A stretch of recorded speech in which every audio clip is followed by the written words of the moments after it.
Assalamu alaikum everyone. This is my second lecture for class 7th on Earth movements. Today in this lecture we will continue our topic, that's Earth movements. In our last lecture we have a brief discussion on Earth, Alfred Wegener's continental rift theory and new plate tectonics. As I told you in my last lecture that around 250 million years ago, there was only a single continent, Pangea. Okay. Now, under the influence of forces generated within the Earth, okay, this Pangea, it splits into smaller masses.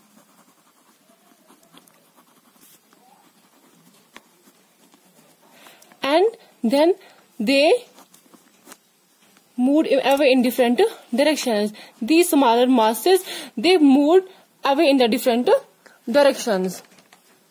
Now, the forces which generate inside the Earth, forces which generates inside the Earth and bring changes on the surface of Earth, they are known as endogenic forces, while as the forces which operates on the surface of Earth,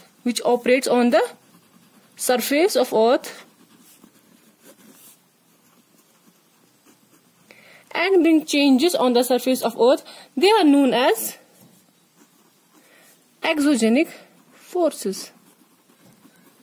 Exogenic forces. The endogenic forces, they try to uplift the Earth's surface. So endogenic forces, they try to uplift the Earth's surface, while as the exogenic forces, they try to level down the Earth's surface. So exogenic forces, they try to level down the Earth's surface. Now Earth movements.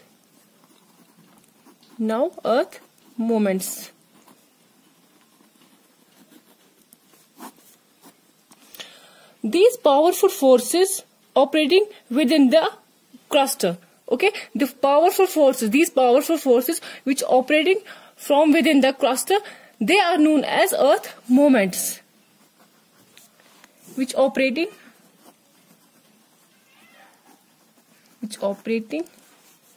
from within the crust.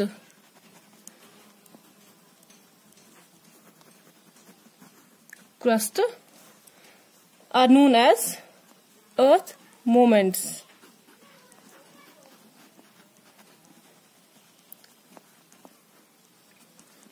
I repeat, these powerful forces operating from within the crust are known as Earth movements or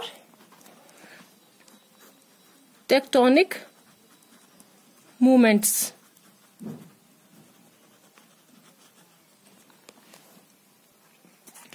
Now, the tectonic moments or Earth movements.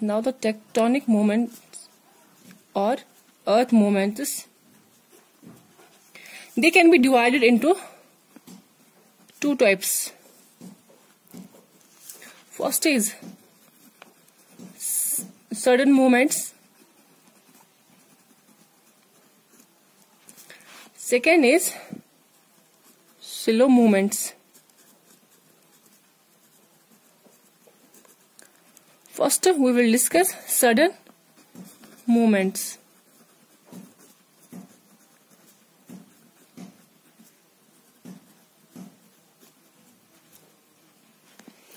Okay, these sudden movements are those movements which bring abrupt change on the Earth's surface. So these sudden movements, they bring abrupt changes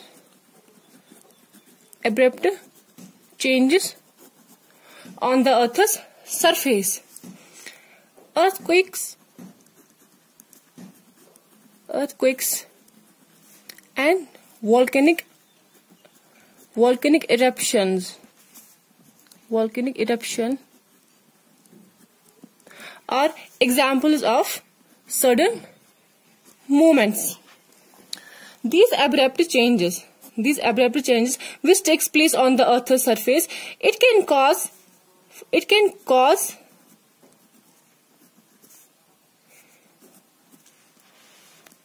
a part of a land to be fractured. It can cause a part of a land to be fractured,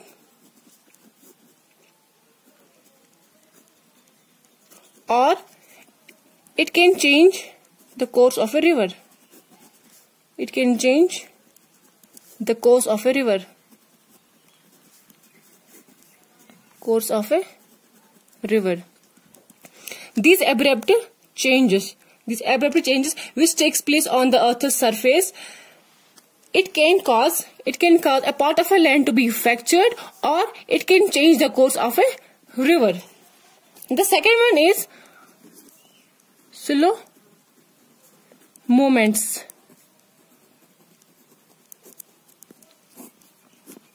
Slow movements. Some changes in the Earth's surface, they are so slow that they take about hundreds of years. They take about hundreds of years to become noticeable. Okay, some changes in the Earth's surface are so slow that they take about hundreds of years to become noticeable. They are called slow changes. Okay, the slow movements are further divided into two types. These slow movements are further divided into two types. First one is vertical movements,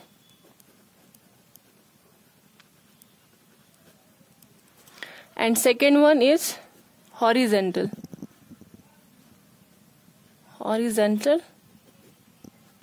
movements.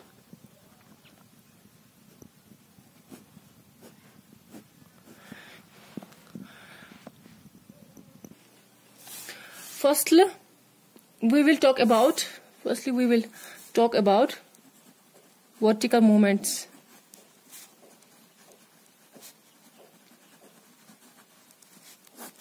Vertical movements are those movements which cause uplift or subsidence of Earth's crust. Which cause uplift or subsidence of Earth's crust. Okay, when a part of Earth's crust is thrown up by an internal force, it results in uplift. Okay, when a part of Earth's crust is thrown up, by an internal force, it results in a uplift. Okay, this uplifted portion, it may become a plateau.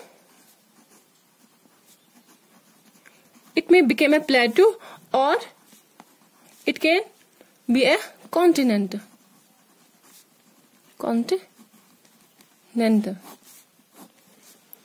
Okay, while in case of subsidence, a part of Earth's crust, it may sink in comparison to the surrounding region. Okay, the part of Earth's crust, it may sink as compared to the surrounding region, and it may give birth to a valley.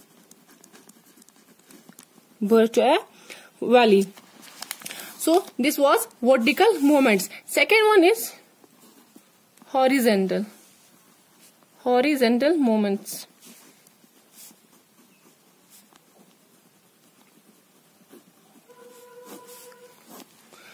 Horizontal movements. The horizontal movements give birth to two forces. The horizontal movements give birth to two forces.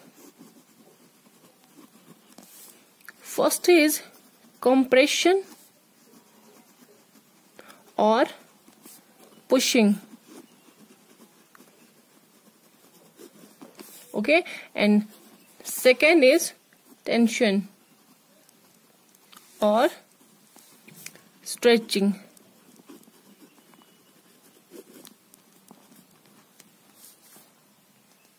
First, the force of compression or pushing.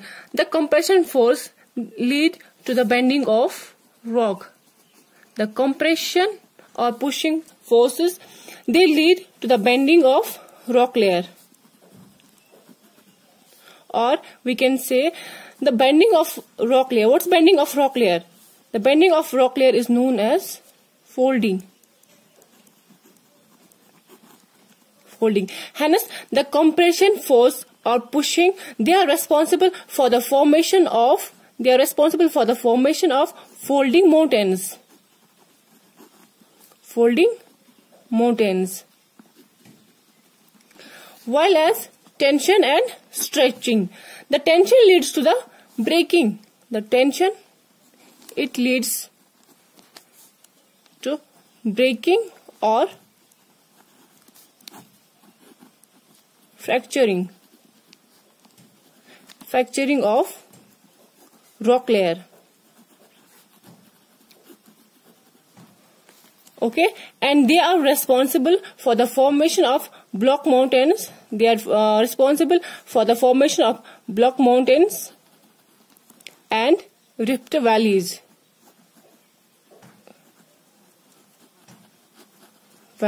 These tension or stretching forces, they are responsible for the formation of block mountains and rift valleys. So now, what's a block mountain? What's a block mountain? And what's a rift valley? First, block mountain. If a block of a land is uplifted between two parallel faults, okay, if a block of a land is uplifted between two parallel faults, then it looks like a huge mountain.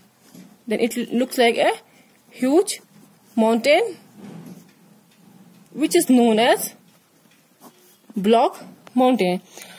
Block mountain. What's a block mountain? If a block of a land is uplifted between two parallel faults, then it looks like a huge mountain, which is known as block mountain. Second is rift valley. Rift valley. If a block of a land subsidies between two parallel faults, a trench is created, which is known as rift valley. What is rift valley? If a block of a land subsidies between two parallel faults, a trench is formed or a trench is created, which is known as rift valley. These horizontal movements, they are responsible for the formation of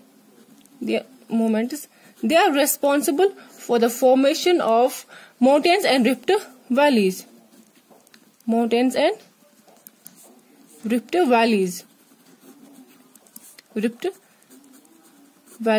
And hence the horizontal movements, they are also referred as, these horizontal movements are also referred as mountain building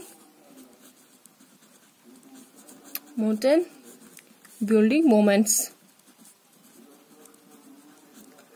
The Himalayas,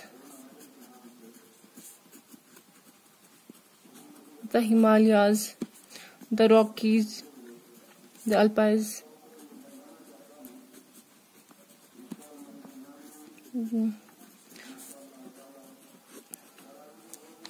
etc.